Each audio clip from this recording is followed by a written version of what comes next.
Good morning, everybody. Welcome to Kellen's Coffee Talk. I'm Kellen Ann, and I'm your host. I appreciate you being here today. And I have the most amazing guest. I know I say that every week, but every guest seems to be amazing in their own way. But before I get to that, I want to talk to our sponsors, Blue Sky Video Productions. If you want your live stream to go stream and be wonderful and not have have great stuff like that on the bottom, call Bruce Himmelblau of Blue Sky Video Productions. He's a YouTube strategist and he's great at production. So the other sponsor is Cards That Wow. That's my business. And I create paper arts that you can send to your clients. It can be your personal or your corporate brand, and it will make you stand out and wow.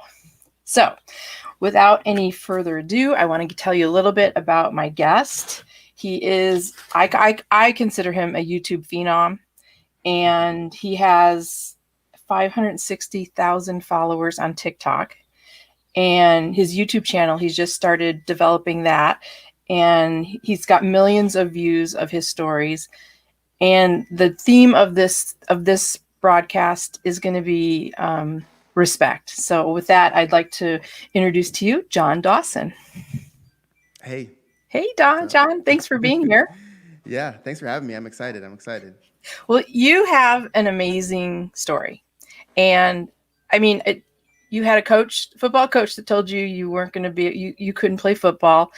And then you made it to combine and tryouts for the pros, right? Yeah. Yeah. Yeah. I'm thinking you have, a don't tell me no attitude. So to begin, can we tell our listeners, just a little bit about your history and, where you grew up and, just what is the path that led you here? Yeah. Again, thanks for having me, and I appreciate you thinking of me to be on here. It's still as much as I've been talking recently, it's still different, and new to talk about yourself. So it's still kind of different.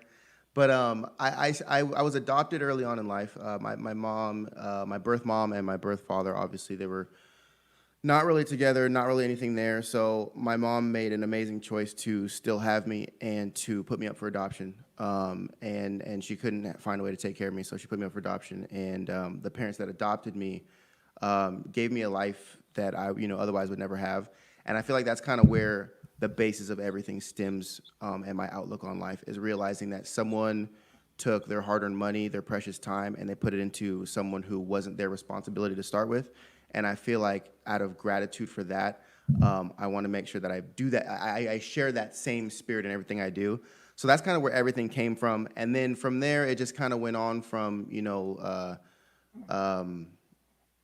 like you said, I don't like being told no. I love a challenge. If something's easy, I'm probably not going to do it because I want to achieve something in the end. So that kind of is just the life story. Like those two things of given an opportunity that I never otherwise would have had, and just loving a challenge is kind of the setup for the trajectory of how I live my life. So from there on out, yeah, I just went from being told no a lot, being told you're different a lot, being told you can't a lot, to realizing that it means nothing, because as soon as someone says you can't and then you do, you realize that that holds no power over you, and it's amazing what you can accomplish from there. So that's kind of where everything. I mean, a long story. I won't get into the whole life story, but that's kind of where the whole thing started. Is just basically that one. Someone said you could never, and you do, and then you realize that every person from there on out that says you can't is purely just lying to you. Mm-hmm. That's great, and you learn that at an early age, so you have the rest of your life to benefit from that knowledge. Yeah, Um, yeah. so, how did you get started on TikTok? Because my daughter uses it, and she does all these dances, The dance, yeah. and I just never understood it until I saw you on Ken Wall's show, and then oh, there's other things than those silly Yeah, dances, yeah. and It's I thought the same thing. So like I never got on TikTok. I was never big on Vine and all the other platforms prior to this musically.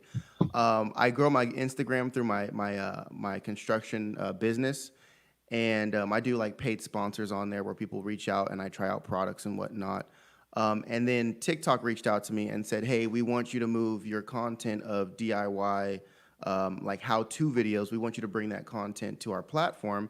And they had a little program, like a Learn on TikTok program. So like, hey, come on here, create X amount of videos. We're gonna pay you this amount. And we just want to try to bring the older demographic to TikTok. So I was kind of in that flagship program of bringing the older generation to TikTok.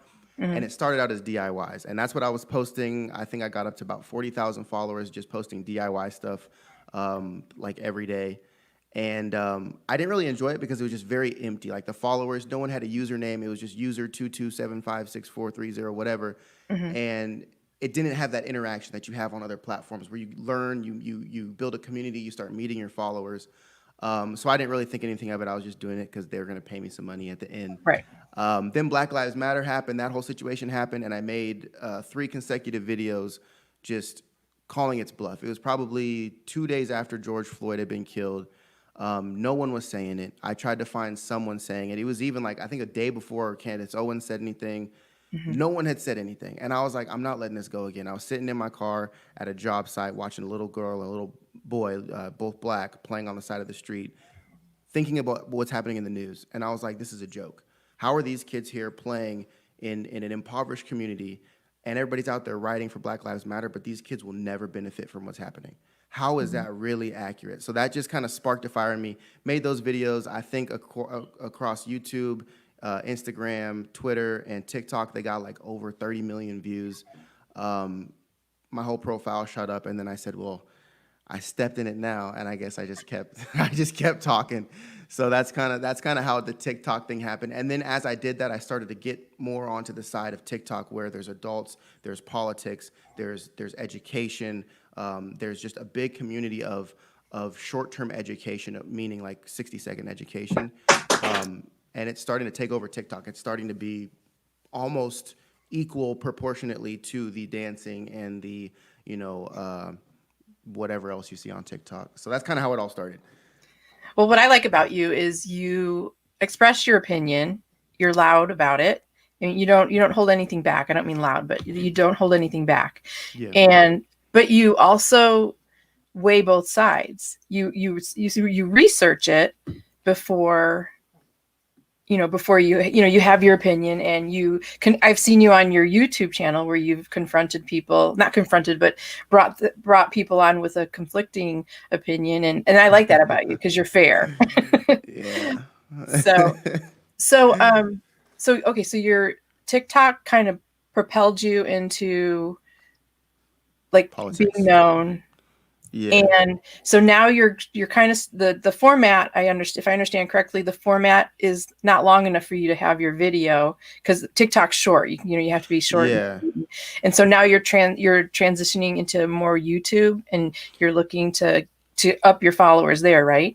Yeah, because YouTube, I mean, every time I make a video on TikTok, everyone's like, well, you didn't mention this. Like I made a TikTok about Democratic Party, and what they've done to the black community, through welfare, EBT, all the different stuff. And then everyone wants to come at you being like, well, you didn't mention disabled people. You didn't mention, the white people that are on. And I'm like, I have 60 seconds to address a topic. Mhm. Everyone feels like you're going to fit world peace into 60 seconds. And I'm just like, come on, guys, I'm hitting a target point, and take it for what it is. And I assume, which is never good when talking about this stuff, that people will draw their own conclusions to the unsaid subtext. Right. They don't. So I've started to go onto YouTube to create that same content and basically say, hey, look, this is a snippet of what I'm saying. If you want full context for me to dive deeper into it, go over to YouTube, watch the full context, then get back to me. So that's kind of why I'm leaning more towards YouTube, because it's hard to unpack Trump versus Biden. It's hard to unpack Black Lives Matter, racism, all this other stuff in 60 seconds, Right. especially when you're trying to weigh both sides. I mean, it's easy to say Trump 2020 or Biden 2020, but then to explain why and why not, you need a little more time. Right. So do you consider having like mini debates with your guests, or are you mainly going to keep solo? I don't like debates. I did that one debate a couple nights ago purely Yeah. because that's the structure that man felt comfortable with. Hmm. I'm all about accommodating the opposing side because it's hard to get them to even Right. discuss. So if they're willing to discuss through a debate form, then I'm going to do it. I prefer podcast form. I prefer discussion form because at the end of it, your followers are going to think what your followers already think. My followers are going to think what my followers already think. So the only thing we can do is bring value. So the only way I'm not going to go solo moving forward is if someone's willing to sit down, opposing sides or same sides, and discuss information rather than just debate to try to win because Hmm. that doesn't bring value to anybody. No one cares if you're yelling and screaming. I mean, we saw the presidential debate. It was like we all walked away with literally no value. So I want to have lots of guests, but I want it to be in like this type of format, the interview format, the conversation format, stuff like that. Okay, good. So, and part of the reason, and I brought this up in the beginning, was respect. So, why is respect so important to you? It's just it's what makes the world go round. We've lost sight of that. Everyone and everyone wants to do like the one love world peace. That's not really realistic. We're not all gonna just be in love with each other and see things the same way. So in my eyes, I have my brand much love, but it's not saying we have to be on the same page. People confuse respect and love with a common ground or a common understanding. Hmm. And I think respect is the most important purely because if you're the opposing view of mine, I need to respect the fact that you came to that conclusion in some way, shape, or form. And instead of me disrespecting your beliefs, I need to give you my education of how I arrived at my position. And I need to listen to your reasoning behind why you got to your position. And then we can compare and contrast Hmm. rather than just disrespect. And then, I mean, falling on deaf ears from there on out. So, like, everyone starts with disrespect. And then from everything past that point, completely pointless. So if you don't have that respect, hey, look, I respect you enough to listen. If you'll respect me enough to listen to me, and then I mean, the limits. I mean, it's endless. You can go anywhere with that. Right. I mean, imagine if we all had that mindset. Um, there would be probably less arguing Yeah, and fighting, and I mean, because everybody's opinion is valid in my opinion, and yeah, I listen to it with open ears and open heart. And if I don't agree with it, I just don't. I mean, that's yeah. in my head, and it really doesn't go any farther than that. I So, feel like it's valid until proven not valid. So a lot of right. people that I speak to, like, well, like the whole one love thing. I argue my point, as you know, as you've seen. I argue my point very passionately. I'm Hmm. going to try to articulate to the best of my ability what I believe in order to educate you in what I believe. But that Hmm. doesn't mean I'm going to disrespect you when after I've laid all my cards on the table and you say I still don't believe that. Then at that point I realize that you've taken in information and you've rejected it, but you've analyzed it. Hmm. Nowadays, we're not even taking in the information to start with to even think about analyzing it. So it's like, Trump's racist, and everyone's like, yes. And then you give the information, and it's like it literally bounces right back out, back to you, and doesn't even soak in for them to get an idea, and then like say, no, I still think he is. And if that's the case, then that's totally fine. But Right. people aren't looking over the information because there's no respect for the other side, and this goes both ways. There's no respect for the other side to even understand. So I feel like people need to argue their point, be passionate, but also accept when you're not going to have someone agree with you. It's okay. You don't save every single person when the world keeps spinning. It's one of those things we got to learn to let go, but educate, if Hmm. that makes sense. No, it does completely. Where it's difficult to find information. I mean, sometimes when I'm want to find out about something, I have to really dig, and find it. What is your go-to? Where do you have to base your opinion on facts. Where do you search for those facts? So that's been becoming more and more difficult. I get to ask this question a lot, and I tend to just say you got to dig because every source has a bias. I Right. personally have a bias. When I look for information, you got to understand. And I forgot her name. Ame. I forgot her first name. Uh, I was on with her with Ken Walls the other day. She said it perfectly, where you have to realize you have a subconscious bias or a conscious bias when you go researching. You're trying to find, when I go searching, I'm trying to find something, right? And you can Right. find anything if you want to. So Right. you need to make sure that when you're searching for information and true facts. So usually what I do is I find a far left site, Mm-hmm. like be CNN or whatever, and then I'll find a far left, which could be, you know, I mean, I don't even. I tend not to go far left because that's my minority, in my opinion. But like if you were to go to trending politics or anything like that, and then you can go, you know, New York Post is leaning that way as well. And then you want to find as many articles down the middle as you can. So Mm-hmm. like by the end of it, I might have 7 articles talking about the exact same thing. And then you take all the facts out of all of them, you put them side by side like a 5 spread pros and con list, and you just draw connections. Okay, these are the facts. Out of all 35 facts, 4 of them continued through all articles. So Mm-hmm. now you can say, okay, all I know for certain is that these 4 are what all sides can agree on. And then you'll start to understand, and then you can kind of build off that base of information, those 4 facts, and learn how the story plays out after that. But nowadays, every information has an agenda. It's not about true information. It's about pushing a narrative. So it's just really difficult. You have to really, really dig.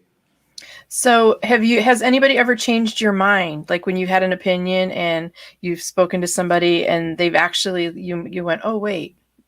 And have you ever changed your mind? Yeah, absolutely. When I first started speaking out about this, I was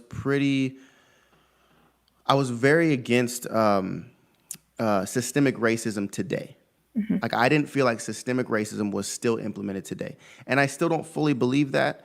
But I do see how the trickle down effect from all the history that Black Americans have gone through is still in effect today. It's not tangible. It's not a physical law. It's not a physical policy. It's nothing that's implemented. It is a mental oppression. And that is one thing that I kind of, because I never had it. I threw that away. I mean, I had it for maybe the first 12 years of my life because, you know, everybody was against me. It was everybody's fault. If I didn't do something or if I didn't get something, it was somebody else's fault, or they didn't like me because I was Black. My coach didn't like me because I was Black, whatever it was. And I let go of that, and I've never gone back. So I assumed personally that it just disappeared. You know what I mean? Um, but I never really realized that it's still there in people's heads very heavily. What made it go away for you? What was the impetus that, you know, It was just that someone said I couldn't, okay. and they said I never would be able to, and then I did, and I was like, oh, these are purely just words.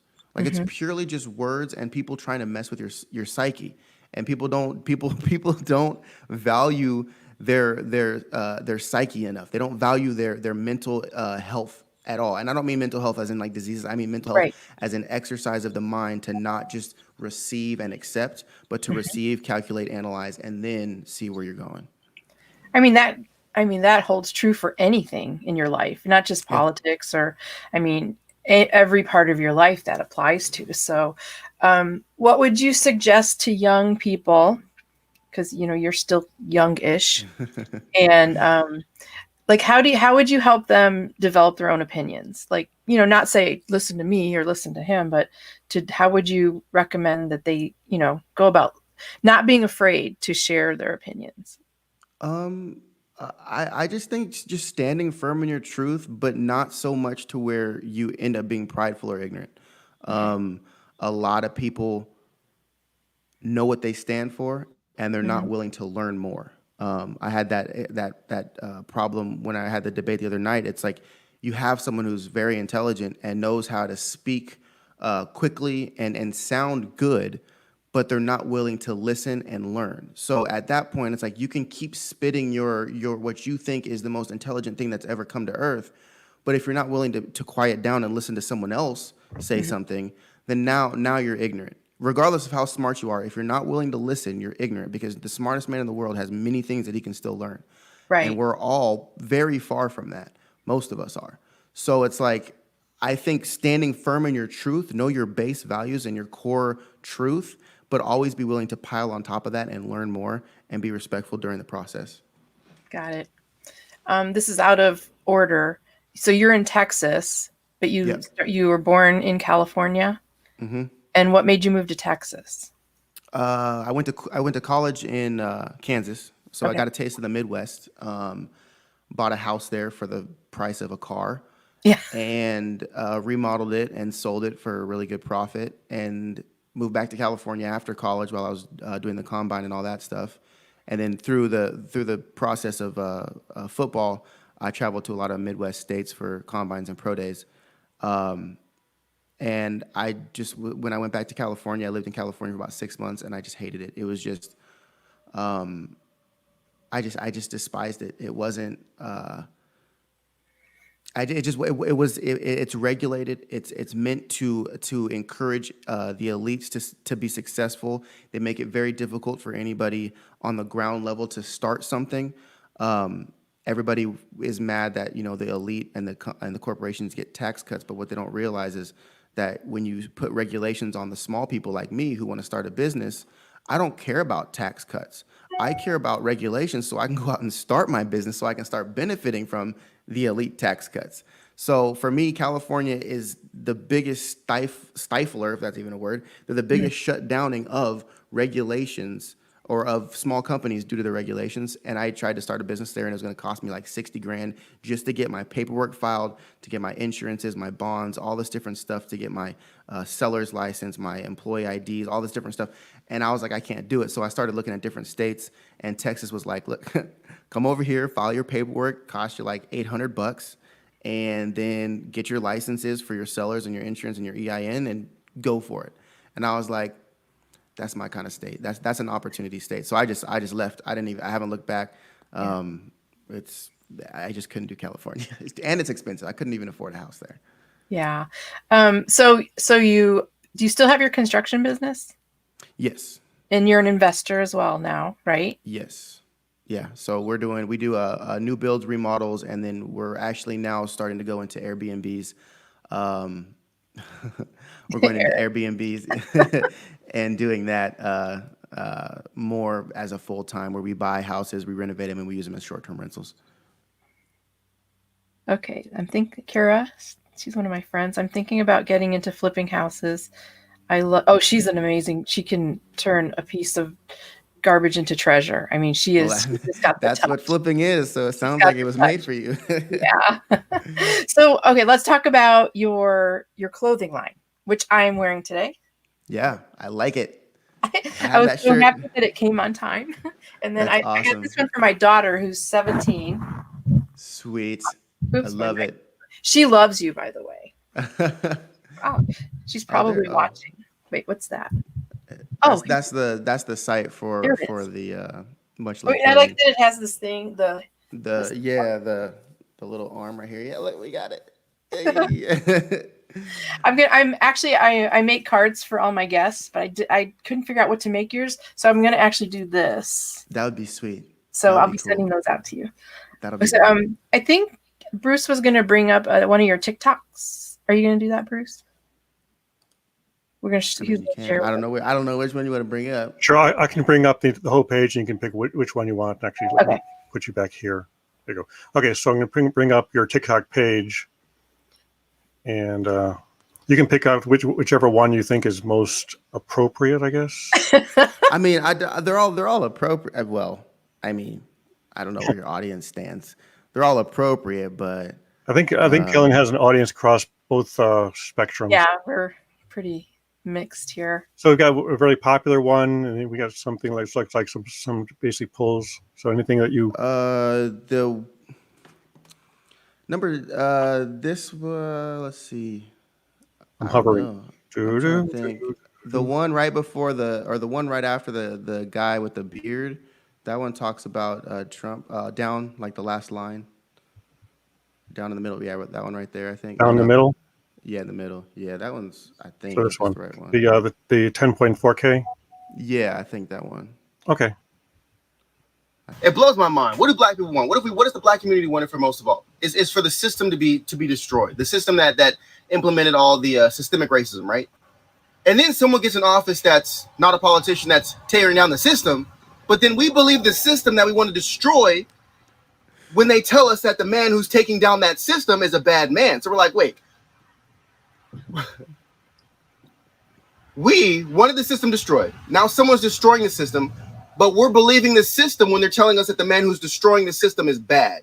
Of course they're saying he's bad. He's destroying the system. We can't see that we have something right in front of us that we've been asking for so long because we're too ignorant to understand that someone could possibly not be racist. But instead, we're looking back to someone who's been in the system for 47 years to be the one to break the system for it. And me thinking this way, I get called uneducated and not thinking clearly. Make it make sense, man. Much love to you all, but woo! It blows my mind. What do black people want? What does the black community want for most of all? Is for the system to be destroyed. The system that implemented all the systemic racism, right? And then someone gets in office that's not a politician that's tearing down the system, but then we believe the system that we want destroyed. So that's my TikTok, guys. There it is. Oh gosh. So no, that was great. Thanks, Bruce. That's if you guys want to see more of that, that's my TikTok. It's very unapologetically me, true, like my personal truth. So actually, there's nothing wrong with that. Having a truth by Bruce. How can people find you? Do you want, because we want to blow up your YouTube. My YouTube, I think someone posted it here in the comments. They posted the link. Like I said, I'm not good at sharing my YouTube because I don't have like like I can't do like John_Dawson for YouTube. Okay. Like I have to like link it. But that link in there that I think that, yeah, you put that on there. I think that would be the easiest way to get there. But well, I just Google your name and yeah, you can Google it, or even if you go to my TikTok, which is really easy to find, or my Instagram or anything like that, it'll link you straight there with the link that I have on all my platforms. And it'll take you to YouTube, or you just go to YouTube and type in John_Dawson, and my videos will pop up, and you'll be able to find my channel. That's how I found you. So where can people tell us a little bit about the clothing line, the purpose? Yeah, so clothing. So I actually recently started. So I started originally because I wanted to spread patriotic vibes, but with respect. I feel like we're polarized right now, where it's like if you're a patriot, you're anti basically everything else. And I wanted to create a much love brand. Like I say after almost every single one of my videos, is like, much love. Regardless of what I just said in that video, understand like it's coming from love. And that's what the clothing brand really is about. Like we just wrote a behind the brand and kind of what it's about. And it all stemmed from the beginning of this year when I first started speaking out about all this stuff. It's just, I want people to wear the clothes and be a part of a community of all colors, sizes, even if you're in different countries. I want it to be something where people can come together and realize that like we're all super different and we all believe really different things, but in the end we're all inhabiting the same earth, and it's like we don't need to agree, we just need to be respectful to each other. So that's kind of where the Much Love brand is. We're actually rebranding it, not rebranding it, but we're expanding on it. We're doing sweatshirts, crop tops, we're doing long sleeve crew necks, sweatpants. We're doing actually everything. Because our sales have gone crazy with just the t-shirts. So we're trying to create a community, and the clothing brand aside, I really do want it to be something that people are gonna wear, and then they're gonna like have someone ask them, like America 2020, or some of the other ones that like this one says hustle like your freedom depends on it. Stuff like that where people are just like, what's that shirt about? And then someone can see the much love and they're like, well, it's about the fact that I don't care what you believe. I'm going to stand beside you as a human. And we're going to discuss passionately, if we need to, our differences. But in the end, I'm not going to alienate you from my family. I've seen it a lot in my family and other families where they alienate people because of beliefs or because of votes. It's kind of like if you buy one of these shirts, you're going to say, hey, look, I'm here to be respectful. I'm here to understand. I'm here to appreciate people over hate them for whatever they think. So that's kind of. So it's like you're on Team People, whoever you are, wherever you are. I'm on Team People. Yeah, and I'm not saying there's not bad people. There's bad people out there that I do not agree with, and I do not like what they do. But it really is that Team People. It's like, look, we got to understand like the basis of humanity is just like respect, and that's coming from someone who is very passionate, a black Trump supporter. I understand the targeting I get. I understand how crazy that sounds. So like for me, it's just I don't think I should be black Trump supporter. I think I should be a friend, someone, a person. So that's kind of the whole thing. Is just that's what you are. I appreciate it. You're John. You're John. You're not exactly. I don't categorize anybody. So, and I know there's a lot more people like that. But it's just nice to hear you talk your mind and your values. And I really appreciated you being here today. So, thank you for your time. Be sure to check out the Much Love Zone for your shirts. The sweatshirts, I just saw them the other day, and those looks. I think it was in one of your videos. It was one of your YouTube. Yeah. I had it on. Yeah. They're Great. comfy, and they're like a little bit thinner too, which is perfect for Texas because it's always hot. Yeah. And they're true to size, just so you know, because I got 2 different sizes to figure out. Yeah. And so you don't have to worry about buying it larger or smaller. They are true to size. So I thought I'd give you that little plug there. Perfect. I love it. I'll take it. Well, thank you again. And everybody, thank you for joining me today. Thank you, Blue Sky Video Productions, for your assistance in producing this show for me. You're the best, Bruce. And always remember, cards that wow. So if you want your personal or corporate branding, and you want people, when they receive a correspondence from you, to actually say, wow, then give me a call. So have a great day, everybody. I look forward to you guys joining me next week. I have Michael Heppel. It's going to be a fun interview. So have a great day, everyone. Bye, John. Bye. It was good seeing you.